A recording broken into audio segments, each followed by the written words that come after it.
Hi there, welcome to Diagonal Move. My name's Neil, and this lovely countryside scene in front of us here is the campaign game starting positions for Across the Bug River, which is a game from VUCA Simulations.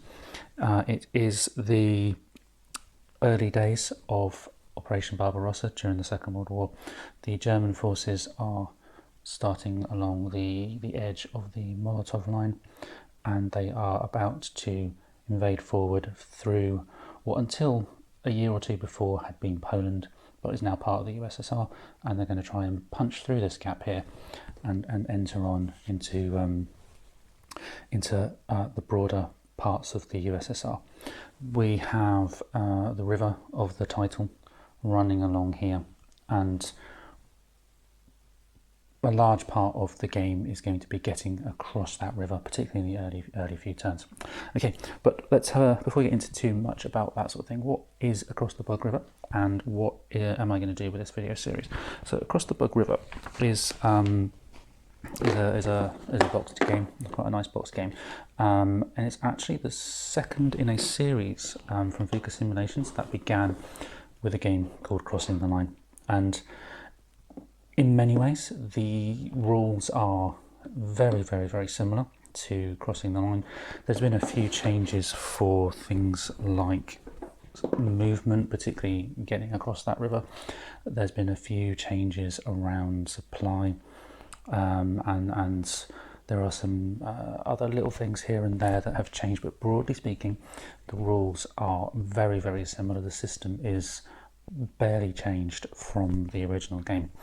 With that in mind, I'm probably not going to do a full rules over video because I did it for Crossing the Line, and I will put a link to that particular video in the description and possibly up on the screen in a moment.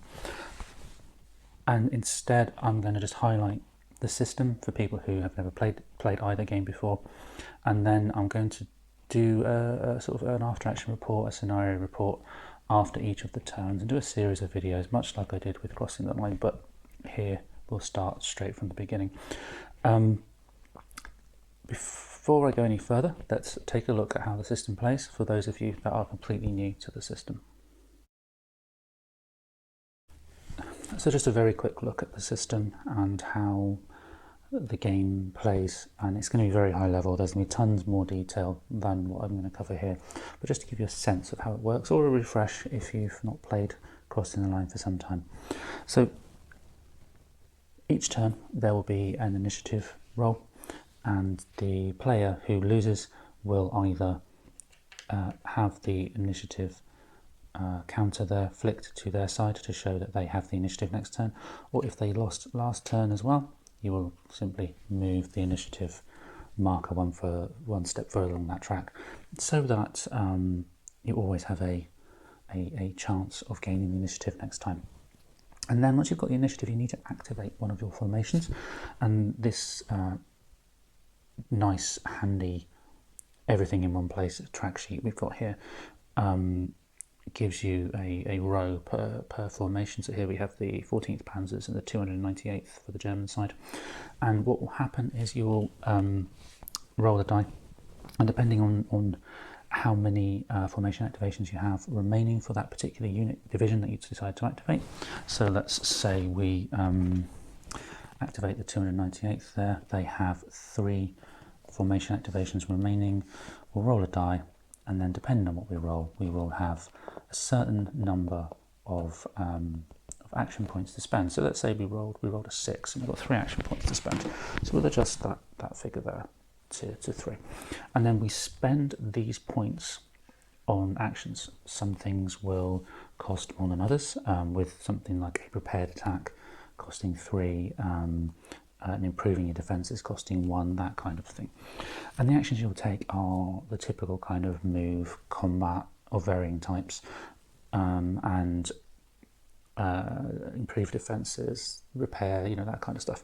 And you'll activate your formation as many times as you have action points available, and you'll activate a stack at a time.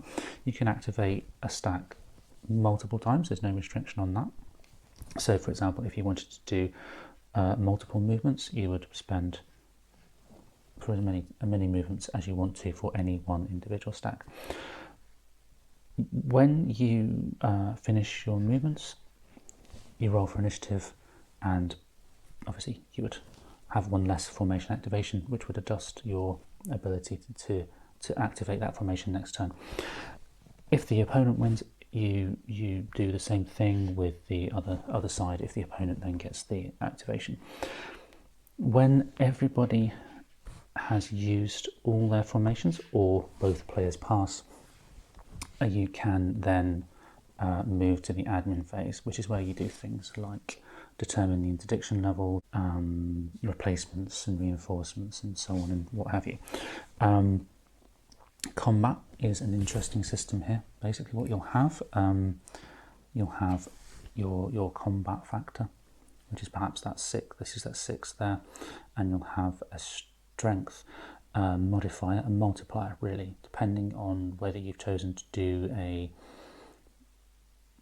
hasty attack, a regular attack, or a prepared attack, and then that strength number will be modified based on the relevant attack you've made. In defense, it would simply be reversed. It would be a disrupted defense, a regular defense, and then a prepared defense, or an improved defense as it's called. You would multiply each unit in the stack by that modifier. So for example, you wouldn't really ever have 2 infantry type units in a stack together, as I've got here, but just for demonstration, you would first times, if you're doing a regular attack, you'd times the 4 by 1, then the 6 by 1, and it's based on the unit's effectiveness rating there, which is a 3 and a 4. So in this case, you would multiply the 4 by the 3, and then the 6 by the 1, if that makes sense. Hope that makes sense. And as you fight combat, your units will go through attrition and so on, and you can get extra movement based on whether you win, and if you win the battle, it's a free action point that you spend. The interesting change, or an interesting change, is the presence of these counterattack orders, which are Russian or USSR specific orders, and these are counterattack orders. And what these do, as far as I can tell from the read of the rulebook, is they reduce the Soviets' victory points, or they provide the Germans with a victory point for each counterattack order remaining. And the way you expend those as the Soviet player is by doing a prepared attack, which is the most costly form of attack you can do, but it's also arguably the best form of attack.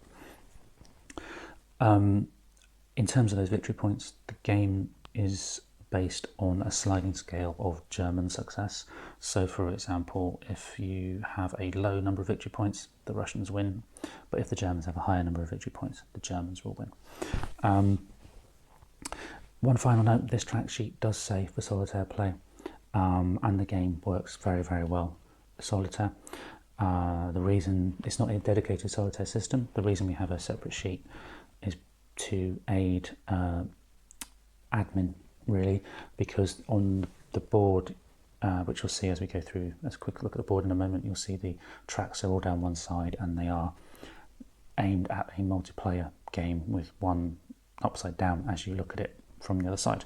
And so this solves that problem. Now, I won't be using this during the series of videos simply because I can't fit everything on my table at the moment, so I'll just do it the old way. But this is really helpful if you have the space for doing it.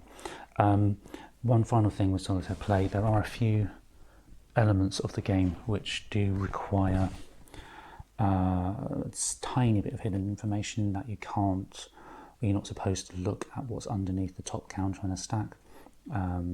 Or your opponent's stack. And the other thing is what's called formation reactions. You may have noticed when we looked at this formation activation chart here, there were some numbers in black and some numbers in red. When you move a counter next to another of the opponent's, when you're adjacent to an opponent's counter, that formation, if it has formation activations remaining and they're not, various conditions apply, you can activate that formation out of sequence, out of turn order. So if a German tank moved next to a Russian infantry, the Russian infantry could do a formation reaction, and when that happens, you take the red column as the formation numbers that you use. Okay, I think that's enough of an overview. Very quick overview. Obviously, tons more in the game than that quick overview. But let's just have a quick look at the counters, and then I'll get playing. Let's take a look at the map and the counters quickly before we start into the campaign. And in the map terms, and particularly if you've played in Crossing the Line, and I don't want to dwell too much on the similarities and differences between the two games, but if you have played the other one, this map is much less urban than the previous game. Lots of open spaces. The Molotov line is quite faint on the camera when I look at it through the camera, but it's easy to see on the map. But it is quite spaced out, shall we say, compared to the west wall in the other game. There is some marshy terrain near the top there, which you can probably sort of see, and that's going to make things quite difficult for tanks and so on. There are train tracks now, which memory serves me, act as a type of road but cost more for the armoured vehicles to go through. There are some densely wooded areas, but really the main thing, and if I try and pan out without losing focus and so on, the main thing really is this great big gap in the middle of the Soviet forces. So my early thoughts with the game is, and I haven't played it yet, is to try as the Germans to punch through that hole, and as the Russians to try and plug that gap. There are a number of special rules relating to the